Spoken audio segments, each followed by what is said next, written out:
मैत्रिणीचा फोन आला, तू पण काष्टाच घालून ये.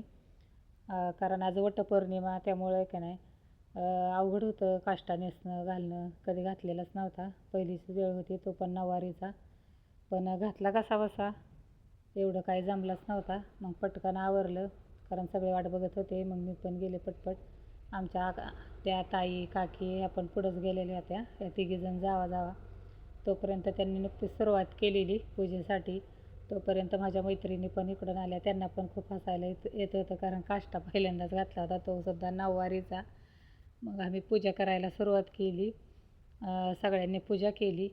आणि पण मला एकच एवढं कळलंच नाही, ते कधी कळलंच नाही की वड हा पुरुष आहे, तर त्याला ओटी कशी भरतात, म्हणजे का म्हणून भरतात हे मला काय कळलंच नाही.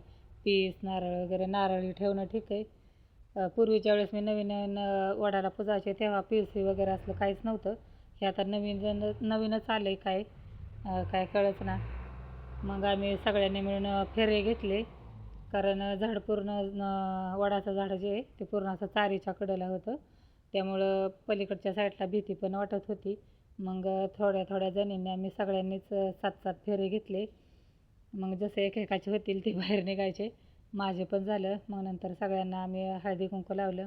या तिघी जावा जावा, आमच्या आत्या ताई काकी, आणि बाकीचे राहिलेले त्यांचे पण झाले फेरे मारून. मग नंतर आम्ही पण थोडंसं फोटोशूट केलं आणि मग तिथं निघालो. तरी काहीतरी झालं. बायका सगळे एकत्र म्हणलं की हसणं खेळणं हे आलंच. मग थोड्याशा फुगड्या पण आम्ही थोड्याशा घातल्या, कारण खाली डांबर तर खूपच तापलेलं होतं.